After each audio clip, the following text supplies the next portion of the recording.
নমস্কার বন্ধুরা, আমি অসীমা। আমার চ্যানেল অসীমার কিচেনে আপনাদের স্বাগত। লাঞ্চে হোক বা ডিনারে এই রান্না অসাধারণ লাগে। তাই আজকে আমি বানাবো মিক্সড ফ্রায়েড রাইস। এর জন্য আমি প্রথমে একটা ফ্রাই প্যানে 100 গ্রাম মতো তেল দিয়ে দিয়েছি, আর দিয়ে দিয়েছি 2 কাপ মতো বাসমতি রাইস। এই তেলের মধ্যে প্রথমে চালটাকে ভালো করে 2 মিনিট 2-3 ধরে ভেজে নিতে হবে। মিনিট 2-3 ভাজার পরে এর মধ্যে দিয়ে দিতে হবে 50 মিলিলিটার মতো সয়া সস আর 2.5 কাপ মতো জল। আমি এখানে যেহেতু 2 কাপ মতো চাল নিয়েছি, তার জন্য 2.5 কাপ জল দিলাম, আর দিয়ে দিলাম 1 চিমটে নুন। যেহেতু সয়া সসে নুন থাকে, তার জন্য আমি নুনটাকে অল্প ব্যবহার করেছি। এবার ঢাকনা দিয়ে দিলাম মিনিট 5-এর জন্য, আর মাঝে মাঝে এটা নেড়ে দিতে থাকলাম, কারণ যাতে তলায় ধরে না যায়। দেখুন আস্তে আস্তে চালটা সেদ্ধ হয়ে যাচ্ছে এবং ভাতটাকে একদমই ঝরঝরে মতন করতে হবে। আরও মিনিট 5 লো ফ্লেমে সেদ্ধ করার পরে আমি গ্যাসটা অফ করে দিলাম। মিনিট 5 রেখে দেওয়ার পরে দেখুন আমার ভাত একদম সম্পূর্ণ তৈরি ফ্রায়েড রাইসের জন্য। অন্যদিকে একটা ফ্রাই প্যানে 3-4 চামচ মতো তেল দিয়ে তার মধ্যে আস্তে আস্তে 150 গ্রাম মতো চিকেনের ব্রেস্ট পিসকে ছোট ছোট টুকরো করে কেটে সেগুলোকে আস্তে আস্তে ফ্রাই প্যানে দিয়ে দিলাম এর মধ্যে অল্প একটুখানি নুন আর 1 চামচ মতো গোলমরিচের গুঁড়ো। নুন আর গোলমরিচ গুঁড়ো দেওয়ার পরে মিনিট 5 ধরে আমি এটাকে ভেজে নিলাম মিডিয়াম ফ্লেমে। এবার চিকেনের মধ্যে দিয়ে দিলাম 1 চামচের মতো ভিনিগার। তারপর একটা ঢাকা দিয়ে এটাকে আমি সেদ্ধ হতে দিলাম। এই ফ্রায়েড রাইস তৈরি করতে খুব অল্প সময় লাগে, মিনিট 15 থেকে 20-এর মধ্যে এই রান্না হয়ে যায়। মিনিট 2-3 পরে আবার ঢাকনা খুলে ভালো করে চিকেনগুলোকে আরও খানিকক্ষণ ধরে ভেজে নিলাম। এবার এর মধ্যে মাশরুম আর ব্রোকলিটা দিয়ে দিলাম। মাশরুম আর ব্রোকলি প্রথমে ভালো করে ভেজে নিলাম এই মিনিট 2-3 মতো। তারপরে অন্য সবজি ক্যাপসিকাম আর পেঁয়াজ সেটাও ওই একই সবজির মধ্যে দিয়ে দিলাম। 3-4 মিনিট ভালো করে ভাজার পরে আমি এর মধ্যে দিয়ে দিলাম 1 চিমটে নুন। নুনটা আপনারা অবশ্যই আপনাদের স্বাদ অনুযায়ী দেবেন। আর দিলাম 1 চামচ মতো গোলমরিচের গুঁড়ো। নুন আর গোলমরিচের গুঁড়ো ভালো করে প্রথমে মিশিয়ে নিতে হবে সবজিগুলোর মধ্যে। এরপরে আমি এর মধ্যে দিয়ে দিলাম 3 চামচ মতো সয়া সস। সসটা সমস্ত সবজির মধ্যে যাতে মিশে যায় সেইভাবে ভালো করে নাড়াচাড়া করে নিতে হবে। আর এই রান্নাটা কিন্তু একদমই হাই ফ্লেমে করতে হবে, নচেত সবজির থেকে জল বেরিয়ে সবজিগুলোর মধ্যে যে ক্রিস্পি ভাব আছে সেটা নষ্ট হয়ে যাবে। তাই জন্য আমাদের এটা হাই ফ্লেমেই রান্না করতে হবে।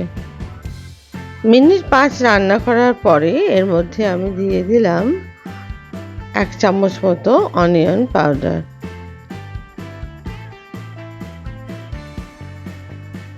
তারপরে দিয়ে দিলাম 2 চামচ মতো জিঞ্জার গার্লিক পাউডার।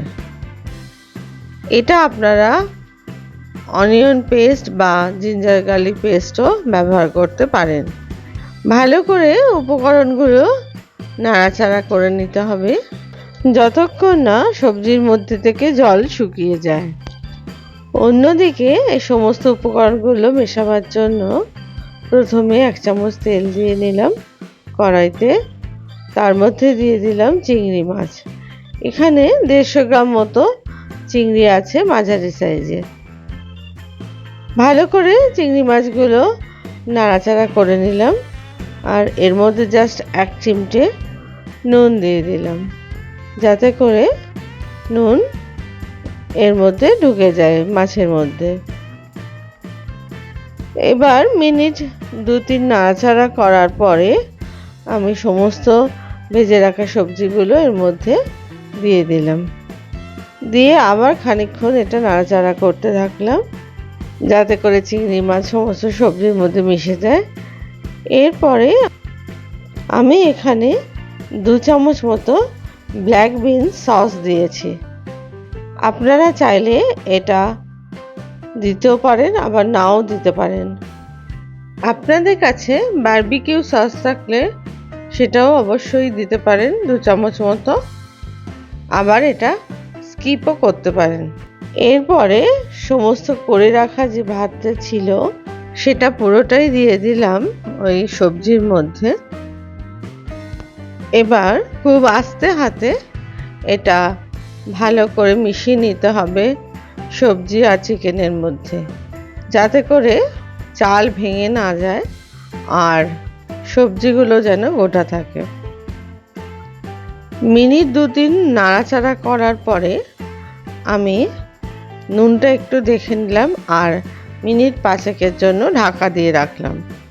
এখানে এই রান্নাটা মিডিয়াম ফ্লেমে করতে হবে, কারণ লো ফ্লেমে করলে বেশি সেদ্ধ হয়ে যাবে আর হাই ফ্লেমে করলে তলায় ধরে যেতে পারে। লাস্টে দিয়ে দিলাম 2 চামচ sweet and sour chilli sauce. এটা রান্নাটাকে আরও একটা সুন্দর টেস্ট এনে দেয়, তার জন্য এটা আমি ব্যবহার করেছি। সস দেওয়ার পরে সমস্ত উপকরণগুলো ভালো করে মিশিয়ে নিলাম আলতো হাতে। এখন আমার ফ্রায়েড রাইস পুরোপুরি রেডি। দেখুন কত সুন্দর ঝরঝরে এই ফ্রায়েড রাইস তৈরি হয়েছে, খেতেও জাস্ট অসাধারণ লাগবে এটা। কিছু পার্সলে পাতা আমি এখানে ছড়িয়ে দিয়েছি, আপনারা ধনেপাতা কুচিও ব্যবহার করতে পারেন। আর যদি আপনাদের কাছে স্প্রিং অনিয়ন থাকে অবশ্যই এর উপরে ছড়িয়ে দিতে পারেন, সেটাতে আরও একটু ভালো লাগবে ফ্রায়েড রাইসটা। এখন সম্পূর্ণ তৈরি এই ফ্রায়েড রাইস। এবার আমি এটাকে একটা প্লেটে এটা পরিবেশন করলাম। দেখুন কত সুন্দর ঝরঝরে এই ফ্রায়েড রাইস তৈরি হয়েছে এবং স্বাদে গন্ধে একদমই অপূর্ব।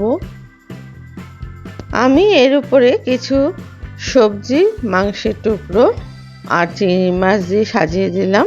রেস্টুরেন্ট স্টাইলের এই ফ্রায়েড রাইস আপনারা বাড়িতে বানিয়ে নিন। যদি আপনাদের এই ভিডিও ভালো লেগে থাকে তাহলে অবশ্যই লাইক, শেয়ার আর কমেন্টস করতে ভুলবেন না। আর যদি আপনারা আমার চ্যানেলের নতুন সদস্য হন তাহলে অবশ্যই চ্যানেলটিকে সাবস্ক্রাইব করবেন, এই অনুরোধ রইল। সবাই ভালো থাকবেন, ধন্যবাদ।